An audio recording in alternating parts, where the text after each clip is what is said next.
이탈리아의 통일은 국가와 민족주의적 열망을 실현시키지만 강한 지역적 주체성이 통일된 이탈리아의 정체성을 흔들며 마찰을 낳는다. 사르디니아 왕국의 주도로 이뤄낸 이탈리아의 통일은 강력한 중앙정부의 부재를 초래해 지방 행정의 정치적 통합을 미제로 남겨둔다. 알카포네의 부모는 1893년 이탈리아의 나폴리에서 미국 뉴욕 브루클린의 빈민가로 이민을 온다. 1912년 월가의 자금 지원 속에 우드로 윌슨은 진보당의 시어도어 루스벨트 후보를 누른다. 1913년 12월 23일 연방준비은행법이 통과된다. 이날은 국제금융재벌들이 미국의 화폐 발행권을 완전히 장악한 날이다. 연방준비제도는 인플레이션을 규제할 수 있는 통제권으로 미국의 정치적 운명을 제어하며 미국과 세계의 금융을 뒤흔든다. 윌슨은 훗날 국제금융재벌에 속아 연방준비은행법을 통과시킨 것에 대해 한탄한다. 무의식에서 꿈틀대는 자책은 사회정의와 관련된 일련의 입법으로 이어진다. 연방무역위원회 설치법으로 기업을 규제하고 클레이톤 반기업 합병법으로 독점을 방지하며 선언법과 아동노동규제법을 통과시킨다. 1919년 새로운 헌법 수정안을 추가해 제18조 금주법이 제정되고 1920년 주류금주법 볼스테드법이 발효되자 마피아들은 밀주 판매로 엄청난 부를 쌓는다. 브루클린에서 태어난 카포네는 카톨릭 학교에 입학하지만 담임 교사와 교장을 폭행하는 바람에 퇴학을 당한다.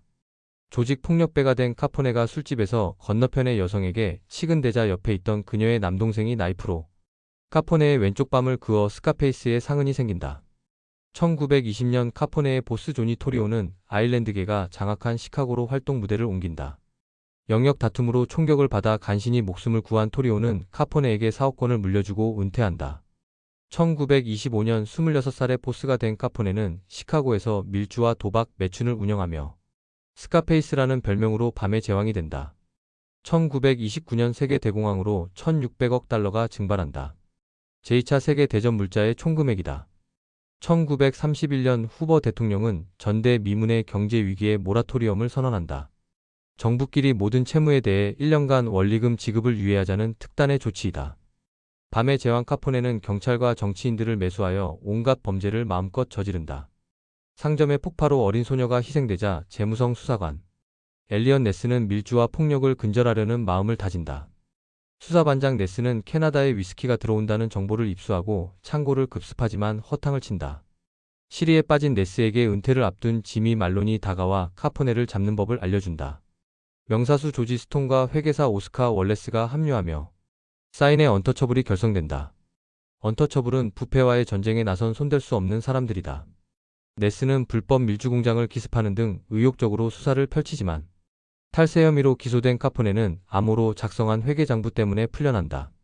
말론은 카포네의 청부사에게 피격되어 죽기 직전 암호를 새긴 카포네의 회계사의 도주 정보를 알려준다. 시카고 역사에서 네스는 마이애미로 은신하려는 카포네의 회계사를 잡기 위해 잠복한다.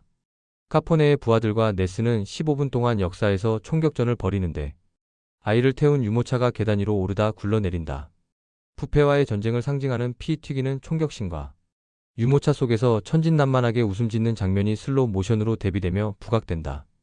드 팔마 감독은 세르게이 에이젠슈타인의 1925년 무성영화 전함 포템킨에 나오는 오데사 계단의 학살신을 오마주한다. 전함 포템킨은 1905년 열악한 환경의 러시아 흑해함대에서 수병들이 일으킨 선상반란과 이를 제압한 오데사 항구의 대학살이 소재이다. 에이젠슈타인은 여러 대의 카메라로 찍은 두 개의 대조적인 숏의 편집을 통해 감정이 고조되는 상황을 슬로모션의 몽타주 화법에 담아낸다. 미완의 선상반란은 12년 뒤 볼세비키 혁명의 도화선이 되어 러시아 마지막 황제 니콜라이 2세는 1917년 퇴위하고 러시아 혁명이 일어나 304년간의 로마노프 통치가 끝난다. 니콜라이 2세의 제정 러시아와 카포네의 마피아 제국을 동일시한 드 팔마는 타락에 맞서려는 결연한 의지와 아이의 순수한 원초적 본성을 부각시켜 부패를 종결짓는다. 청부사의 성냥갑 속에 적힌 라신가 1634번지를 본 네스는 말론의 주소로 찾아간 범인이 청부사임을 확인하고 복수를 결행한다.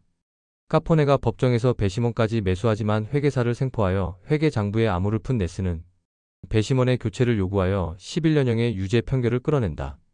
볼스테드법이 마피아의 조직 범죄를 촉발시켜 알코올 지하경제를 형성하자 1933년 미 연방정부는 수정헌법 제18조를 철폐한다.